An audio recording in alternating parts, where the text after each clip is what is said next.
जय हिंद दोस्तों from Assam home guard की खबर आपलोকৰ खबर निश्चय ভাল আৰু মোৰো ভাল বেয়া মাজতে চলি আছে থাম্বনেল আৰু টাইটেল দেখি আপোনালোকে নিশ্চয় গম পাইছেই হয় অহা 20 তাৰিখে দিল্লীত ভাৰত চৰকাৰৰ গৃহ মন্ত্ৰালয়ৰ লগত এখন বিশেষ আলোচনা বৈঠক হ'ব অহা 20 তাৰিখে আমাৰ সকলো ভাৰতবৰ্ষৰ গৃহৰক্ষী জোৱানৰ বিভিন্ন সমস্যা সমাধানৰ ক্ষেত্ৰত এই মিটিংখন বৈঠকখন আৰম্ভ হ'ব 20 তাৰিখে তো তাৰ কাৰণে অসমৰ পৰা কোন কোন যাব কোন কোন নাযাব সেয়া এটা মোক কমেণ্ট কৰি জনাব আৰু মই হয়তো যাব নোৱাৰিম কাৰণ সকলো যোৱাটো সম্ভৱ নহয়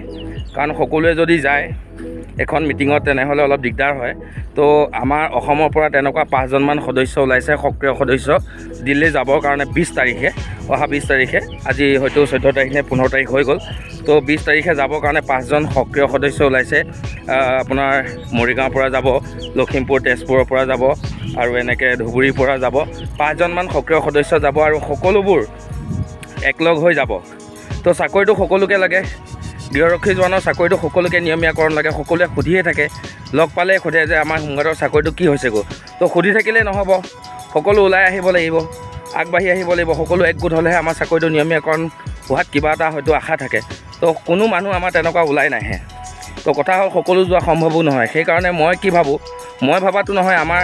এই মানে আমাৰ যিটো এছ'চিয়েশ্যন আছে আমাৰ এছ'চিয়েশ্যনে এইটোৱে ভাবিছে দিল্লী যি সেই 5 জন মানুহ যাব তো আমি সকলোবোৰ যোৱা সম্ভৱ নহয় গতিকে আমি সিহঁতক কিবা এটা দি সহায় কৰিব লাগিব তে তেখেতলোকেতো নিজৰ পকেটত দি যাব নোৱাৰে কাৰণ সকলো গৃহৰক্ষী জোৱানৰ কাৰণেই যাব তেখেতলোকসকল সেইকাৰণে এটা QR কোড দিছোঁ মই আপোনালোকক এই ছাইডতে QR কোড এটা দি দিছোঁ আপোনালোকে স্ক্ৰীনশ্বট মাৰি ল'ব এই QR কোডটো আৰু এই QR কোডটোতে আপোনালোকে এই QR কোডটো ৰবিদেৰ হয় তেখেতৰ ঘৰ তেজপুৰ ৰবিদে যাব তেখেতৰ QR কোডত আপোনালোকে যি পাৰে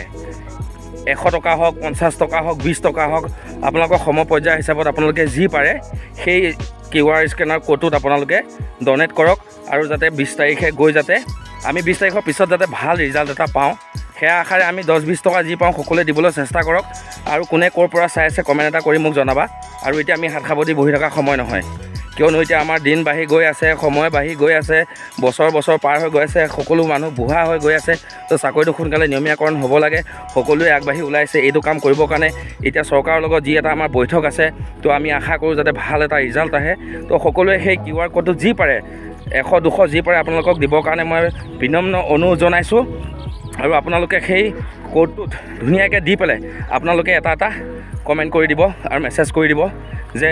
মই অমুকে দিছোঁ আৰু গুগল পে' ফোন পে'ত মেছেজ যায় তো সিমানে আছিলে ভিডিঅ'টো আপোনালোকে ভিডিঅ'টো যিমান পাৰে শ্বেয়াৰ কৰি দিয়ক আৰু চেনেলটো যদি নতুনকৈ আহিছে চেনেলটো ছাবস্ক্ৰাইব কৰি দিব আৰু ভিডিঅ'টো যিমান পাৰে শ্বেয়াৰ কৰি দিয়ক যাতে সকলোৱে আৰু এতিয়া গম পোৱা যাব সকলোকে চাকৰি লাগে নিয়মীয়াকৰণ কিন্তু সকলোতো যাব নোৱাৰে সম্ভৱ নহয় মই বাৰে বাৰে কৈছোঁৱে কিন্তু এতিয়া গম পোৱা যাব এই QR কোডত যে চাকৰিটো নিয়মীয়াকৰণ কৰাৰ ক্ষেত্ৰত কাৰ কিমান আগ্ৰহ আছে 10-20 টকা যি পাৰে কোনে কিমান দিয়ে চাওঁ আৰু তাৰপিছত আমি গম পাম আমি উল্লেখ কৰিম যে অসমত 27,000 গৃহৰক্ষীৰ ভিতৰত কিমানজনে দিলে তো সিমানে আছিলে ভিডিঅ'টো আজিলৈ জয় হিন্দ জয় ভাৰত।